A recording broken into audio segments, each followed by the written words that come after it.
Olá, meus queridos, tudo bem? Professor Romário Falso na área e vamos embora para o nosso assunto, que é a parte 2 da nossa aula de tendências pedagógicas. Primeiro falamos sobre as tendências pedagógicas liberais. Aí falamos da tendência tradicional, falamos da tendência renovada, movimento renovado, que é dividido em renovado não diretivo e renovado progressivista, escola nova. Depois falamos da tendência tecnicista. Tá lembrado disso? Que a pedagogia liberal é aquela mais individualista, é aquela que não trabalha a criticidade, é aquela que trabalha exatamente a adaptação de um aluno a uma sociedade fechada, não leva em conta as desigualdades sociais, e que é uma tendência, que a tendência ela é uma didática que muda de um professor para o outro, de uma tendência para outra. A tendência, lembrando aqui a nossa aula, olha só, a nossa aula da tendência tradicional, a palavra-chave que eu coloquei para você pode ter sido, eu posso colocar aqui a palavra autoritarismo, relação vertical do professor e o aluno. Aí nós temos a escola nova. A escola nova, a palavra-chave, eu coloco o construtivismo, o aprender a aprender. Na não diretiva, nós podemos colocar o Carl Rogers e podemos colocar também o lado psicológico sendo mais importante. E no tecnicismo, a formação para o mercado de trabalho, formando aí na década de 70 o empirismo pedagógico, a racionalidade na educação. Ok, a nossa aula de agora vai ser pautada nas tendências da pedagogia progressista. Agora nós vamos ter que falar sobre a tendência. O que compõe a pedagogia progressista?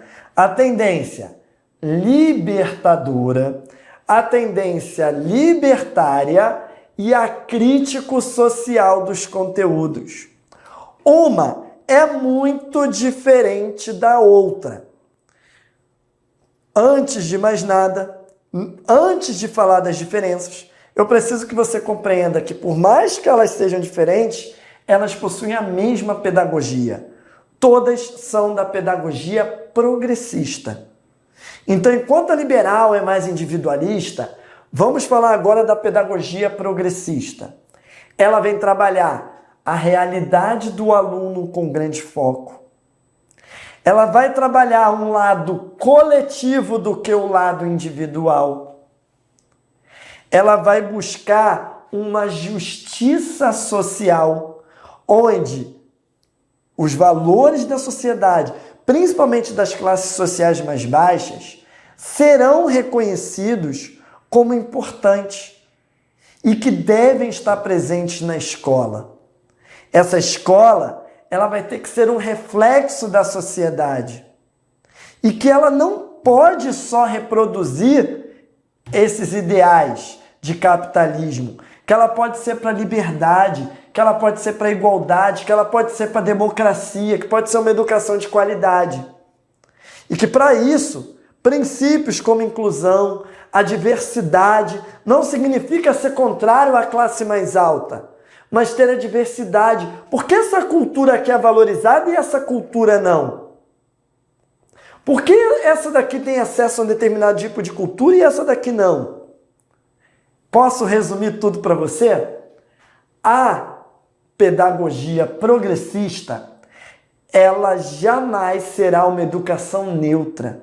Ela vai ser uma educação política para a justiça social. E aí, ao longo do período, Libânio, Saviani, Lucchesi, todos eles falam que existem três tendências. Uma é a libertadora, que nós vamos falar do Paulo Freire. Outra é a libertária, que nós vamos falar do Freinet. E outra é a crítica social dos conteúdos, que nós temos o Libânio como um grande foco. Vamos nela então? Vamos entender cada uma das tendências? A primeira que eu quero trabalhar com você é a tendência progressista libertadora. A tendência progressista libertadora não se fala de ensino escolar, já que sua marca é uma atuação não formal. Parei aqui. A libertadora, gente, já escreve aí, Paulo Freire, de cara. Vai, de cara, escreve aí, Paulo Freire. Deixa eu colocar aqui, ó, tô escrevendo para você, ó. Paulo Freire com um coraçãozinho pro seu concurso, porque com toda certeza vai cair na sua prova. Gente, a progressista libertadora, ela... Eu primeiro preciso que você entenda a época política. Lembra do tecnicismo, formar para o mercado de trabalho? E nós tínhamos uma ditadura com grande foco ali na década de 70? Lembra disso? O Paulo Freire, gente, naquela época, tentou fazer uma educação política dentro da escola pública. Conseguiu? Não. Paulo Freire foi censurado na ditadura. Paulo Freire entendia que aquela educação tecnicista que existia era uma educação alienante, bancária. Ele chamava de educação bancária a pedagogia liberal. Era como se o aluno fosse para a escola e o professor abrisse a cabeça do aluno e ficasse entupindo de conhecimento, depositando conhecimento. O Paulo Freire era contra esse tipo de educação, contra esse modelo de escola, e como ele não poderia fazer as mudanças dentro da escola, porque existia censura, Paulo Freire sai da escola e vai, gente, para fora da escola. Vai para dentro das áreas rurais.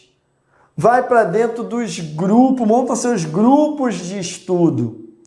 Ele vai para alfabetizar cortadores de cana, utilizando uma metodologia até então muito diferente para a época, que é uma metodologia, atenção aqui, de conscientização política e de entender aquilo que estava na realidade do trabalhador.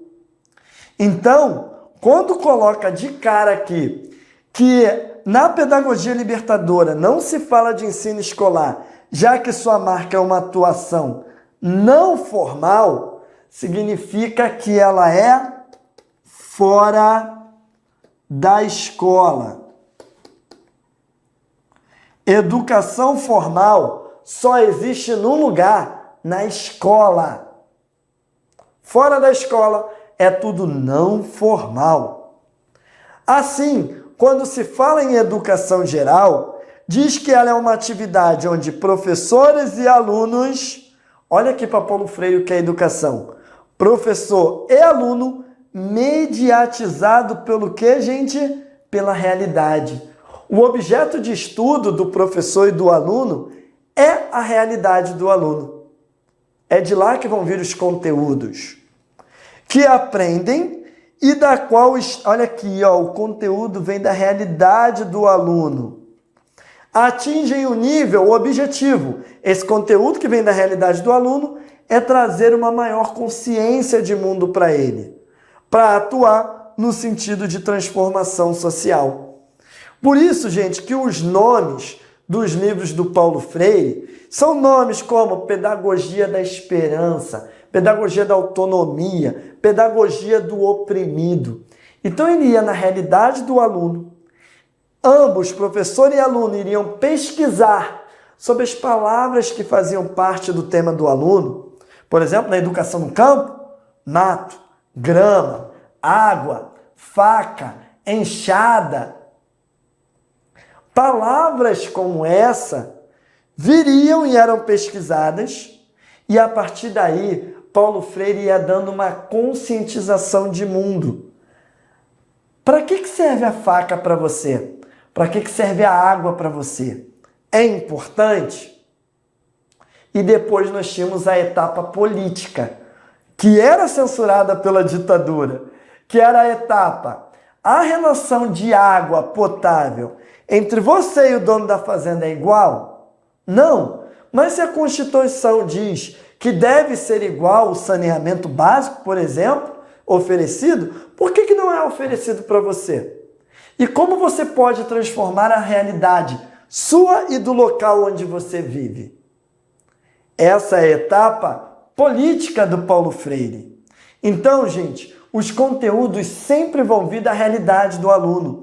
A grande crítica do Paulo Freire, que os teóricos fazem ao Paulo Freire, é que como ele trabalhou tanto o mundo do aluno, ele deixou um pouco de lado o conteúdo científico, o português, a matemática, o formal, e ficou muito no popular. Por isso que a Libertadora também é conhecida como educação popular. Ok? Então, voltando aqui para o quadro. Os conteúdos são denominados temas geradores e são extraídos da prática de vida do educando. O importante não é transmitir conteúdo específico, mas despertar uma nova relação com a experiência vivida. Você conhecer a sua localidade de uma forma diferente. Gente, através desse método, o Paulo Freire, ele educou 400 cortadores de cana em 40 dias. Isso era algo inimaginável para a época, no mundo. E o Paulo Freire faz o chamado, surge aí o chamado de letramento, que não basta você saber ler e escrever, é aplicar em situações sociais. A importância do Paulo Freire foi importantíssima para essa educação de criticidade no Brasil. É ele a ponte dessa pedagogia liberal para a pedagogia progressista. O Paulo Freire faz essa ponte e ele vem lutar para a pedagogia progressista na época que não tinha como. Então, tamanha a importância do Paulo Freire. E outra, ele sai da escola. Até o momento, a tradicional, até tecnicista, era fechada dentro da escola. Então as ideias do Paulo Freire, que vem desde ali de 60, 70, ela vai ganhar corpo onde? Fora da escola, nas classes mais baixas, dentro de uma educação. Por isso que ele é da pedagogia progressista. E por isso que ele tem uma tendência própria. Beleza? Vamos seguir. A transmissão de conteúdos é estruturada a partir de fora, é considerada uma invasão cultural ou depósito de informação, porque não emerge no saber popular. Gente, muito importante, para o Paulo Freire, o conteúdo que tinha que ser ensinado é a realidade do aluno e ponto. Não vai ensinar a realidade de outras culturas, não vai ensinar a realidade, a realidade daquela que não é vivida pelo educando. Por isso que ele fala, né, que ensinar exige pesquisa, de ir atrás, ir até o campo, do professor ir até o campo, caminhar junto com o aluno e conhecer a realidade que o cerca.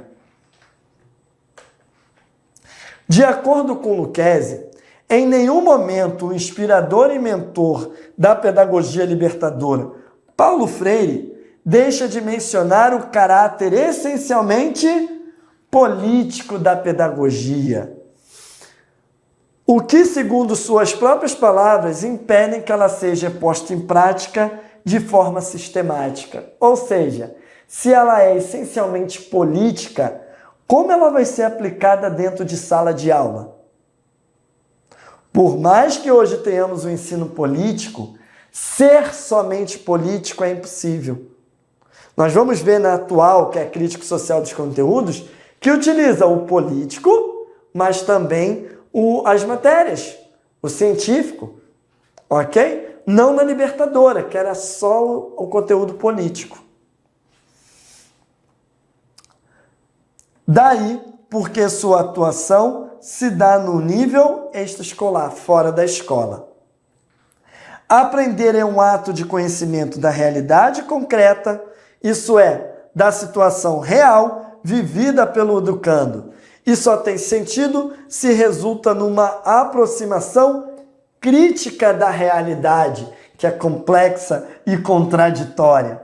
Então é importante nós entendermos que o Paulo Freire, ele vem de uma educação de fora da escola, uma educação política, de conhecimentos da realidade do aluno, e conhecendo a realidade que o cerca, o educando vai poder intervir no mundo, atuando de uma forma crítica na sociedade. É exatamente isso que o Paulo Freire quer.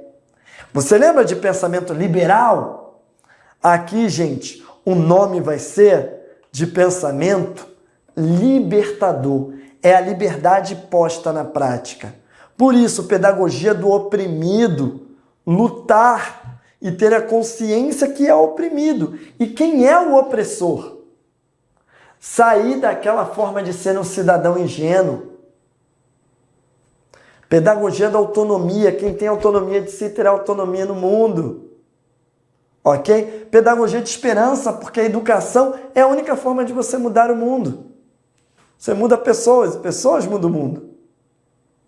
Você não vai dar nada pronto. Ensinar não é transferir conhecimento, mas criar possibilidades para a produção.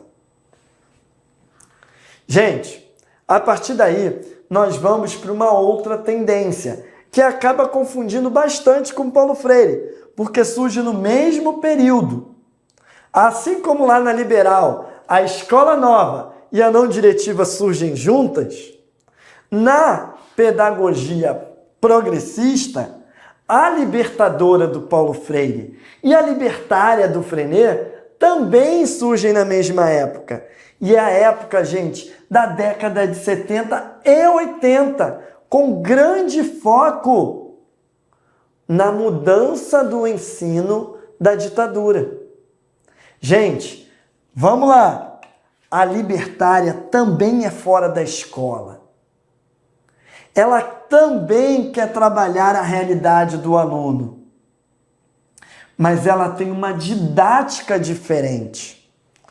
Enquanto Paulo Freire, ele é muito mais da pesquisa, da busca conjunta professor e aluno dentro da consciência de classe, o Freinet, gente, ele é mais de uma ação efetiva de luta. A libertária, vou colocar aqui, ó, Freinet. A palavra que eu quero que você lembre do Freinet é que ele também vai ser fora da escola, ok? Mas ele vem de uma anarquia. Além de uma anarquia, daqui a pouco eu vou explicar, eu quero que você coloque aí as palavras autogestão. Vamos lá entender? Freinet, galera, na libertária. Primeiro, o que é essa palavra chamada anarquia? Muita gente fala, anarquia é alguém numa praça gritando, pedindo uma revolução. Calma. Anarquia, gente, defende um princípio de que não se pode ter uma pessoa ou um grupo mínimo de pessoas tomando as decisões de uma sociedade.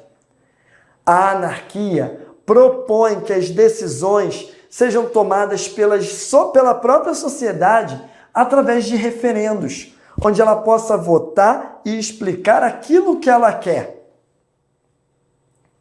Essa é a anarquia. E para você ir atrás daquilo que você quer, uma coisa tem que acontecer. E o que tem que acontecer é a formação de uma personalidade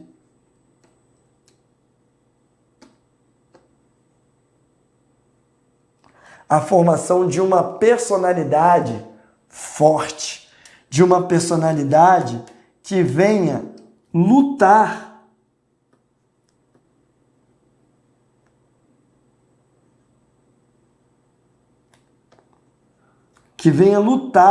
contra qualquer forma de opressão que esse Estado faz. Então, gente, a tendência libertária, ela quer trabalhar a personalidade do aluno. Ela quer trabalhar uma personalidade forte. Ela não está muito preocupada em ensinar português, matemática também não. Ela está preocupada em ensinar uma forma de pensamento e de você saber seus direitos, seus deveres e exigir que o Estado ofereça. Exigir de forma individual ou coletiva? Coletiva. Por que coletiva? Porque ela é uma tendência da pedagogia progressista. Então, vamos lá.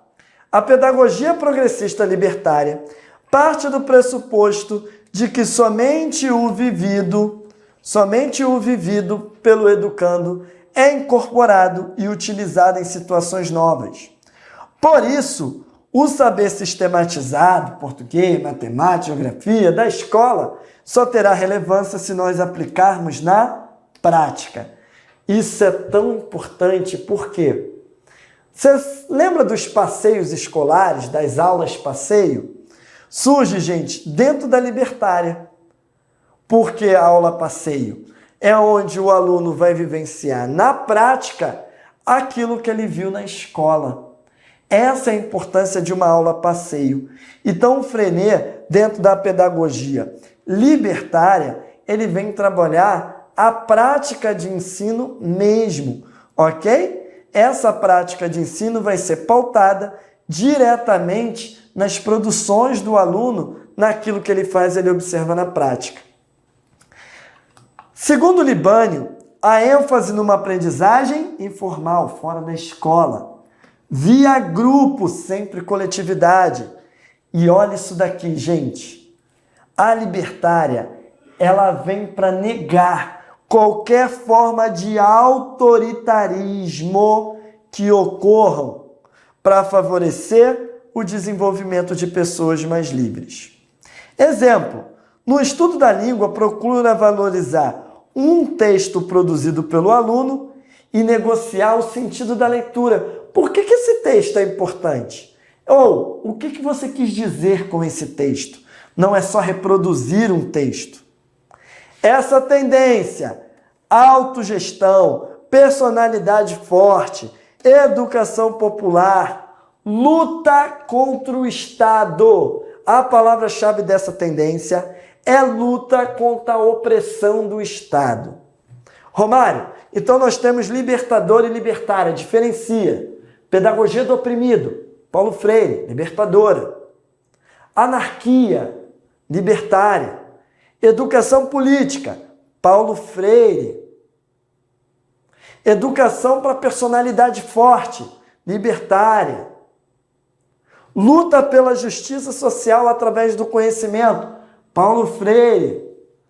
Luta pela justiça social através do combate a qualquer forma de autoritarismo e repressão do Estado, libertária. É isso daí. Fechado? E por último, gente, nós vamos ter a tendência atual. Presta atenção nisso. Enquanto a pedagogia, vamos lá, a pedagogia liberal, tradicional, escola nova, não diretiva, tecnicista, enquanto elas eram dentro ou fora da escola? Dentro da escola. E aí nós temos a progressista, libertadora e libertária, dentro ou fora da escola? Fora da escola, surge, gente, a democracia. E com a democracia, nós vamos ter o papel do ensino tradicional, no ensino liberal, com a função da matemática, do português, do científico, mas que sozinho, hoje, não é nada. Mas também eu quero dizer que o ensino do Paulo Freire e do Freinet, de valorizar a cultura do aluno fora da escola, também é muito importante. Poxa, mas trabalhar isso sem o conhecimento das disciplinas é impossível. Então a tendência de hoje, da década de 90 em diante, é chamada de tendência crítico-social dos conteúdos, que vem unir o saber científico das matérias junto com temas da realidade do aluno. Surge aí os temas transversais. Vamos trabalhar história, ciências, português, matemática, educação física, inglês, mas reunido junto com a realidade do aluno. Que tal falarmos sobre coronavírus, sobre Covid-19? Que tal falarmos sobre meio ambiente, a sustentabilidade? Que tal falarmos sobre éticas e atitudes? Que tal falarmos sobre pluralidade cultural? Mas não adianta só trabalhar a pluralidade, é trabalhar as linguagens das matérias junto com as linguagens. É um saber valorizando o dentro e o fora da escola. É uma educação para mediar a educação no Brasil. A palavra-chave, gente, da crítica social dos conteúdos é a palavra mediação. Se der ideia de mediação, você pode marcar crítico social dos conteúdos.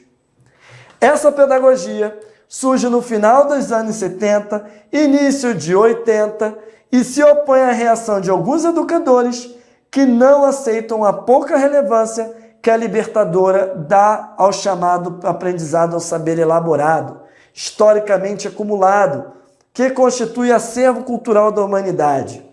Traduzindo a palavra do livro, a libertadora de Paulo Freire era fora da escola. Como é que a gente vai trabalhar isso dentro da escola? Se o Paulo Freire não vem falar do conhecimento científico. Por isso, vamos montar uma nova tendência. É isso. A pedagogia crítico-social dos conteúdos assegura a função social e política da escola através do trabalho do conhecimento sistematizado de dentro da escola, mas também as classes populares em condições de uma efetiva participação de luta social. Isso é o fora da escola. Dentro da escola, fora da escola. Dentro e fora, mediado. Por isso que o Libânio fala que o professor é o mediador, porque nós temos que trabalhar o conteúdo da nossa disciplina, mas pegar exemplos da realidade do aluno para que o conteúdo tenha sentido e significado para ele. Por que eu conto histórias antes de passar o que está na apostila? Para que esse conteúdo científico, junto com exemplos práticos, deem sentido e significado para você. Ok? Espero que você esteja entendendo essa aula. Vamos seguir. A crítica social dos conteúdos entende que não basta ter como conteúdo somente a questão social, mas é necessário também ter conhecimento de capacidades mais amplas para que os alunos possam interpretar as experiências de vida e defender seus interesses. Para que essa ruptura se dê, vai-se da ação à compreensão e da compreensão à ação até a síntese. A reflexão é permanente. O professor vai ser anota, coraçãozinho nisso aqui, tá? O professor vai ser um mediador, ok? E o aluno, gente, participa da busca com sua experiência, relacionando aquilo que ele vive com aquilo que é estudado dentro da escola. Então é basicamente esse o caminho. Para terminar, a educação na pedagogia dos conteúdos visa promover a transformação das relações de produção, onde o educador deve possuir competência técnica, prática e ministrar os conteúdos da sua matéria. E também tem a consciência política, teórica, capaz de compreender a sua praxis global e social. Entre outras palavras, teoria e prática estão juntos. A prática educativa que eu iniciei contigo e que a gente está refletindo e pensando sobre ela, nós estamos construindo juntos. Todo professor tem que ter uma teoria e uma prática que vai estar englobando em cada atitude, em cada ação. Entendida nesse sentido, a educação é uma atividade mediadora no seio da sociedade. Ou seja, Uma das mediações pela qual o aluno, pela intervenção do professor, é propor a sua própria participação ativa. Ou seja, por mais que o professor esteja ali como mediador, quem vai construir é o aluno. Preste atenção nessa frase agora. Que passa de uma experiência inicialmente confusa e fragmentada, que chama de sincrético, a uma visão mais sintética, organizada e unificada. Romário, me explica melhor isso daí. O aluno, ele vai sair de um conhecimento. Por exemplo, gente, hoje, a internet. Vamos pegar a internet. Os alunos todos mexem no celular e ficam lá no celular. A escola pode utilizar o celular e a internet para falar, por exemplo, do que é uma fake news, do que pode acontecer, do que não pode acontecer, que correntes são essas que se passam, como, por exemplo, baleia azul, entre outras. Então ele sai de uma experiência confusa, porque todo mundo tem internet, tem celular, que é fragmentada, que ele chama de sincrético, para que ele utilize e tenha uma consciência do uso do celular, que é uma experiência que vai chamar de sintética, uma visão crítica e unificada. Esse é o papel da crítica social dos conteúdos. E isso, gente, é lei. As matérias é chamada de base nacional comum, que é complementada e enriquecida com a realidade do aluno, que é chamado de parte diversificada. Base nacional comum e parte diversificadas estão juntas. E o professor é um mediador. Toda vez, gente, você me vê balançando assim, você já fala comigo, o professor é um mediador, ok? Com isso, gente, nós fechamos tudinho. Olha só. Em síntese, a atuação da escola consiste na preparação do aluno para o mundo adulto e suas contradições, fornecendo um instrumento por meio da aquisição de conteúdos e socialização para uma participação organizada e ativa da democracia. É a cidadania o grande foco. A questão dos métodos se subordina aos conteúdos, ou seja, na crítica social não existe um método só. Não tem um método de ensino. Não é o conteúdo que vai se subordinar ao método. Olha como está escrito. É o método que se subordina aos conteúdos.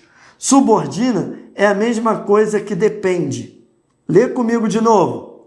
A questão é que os métodos dependem do conteúdo, ou seja, não tem um método único.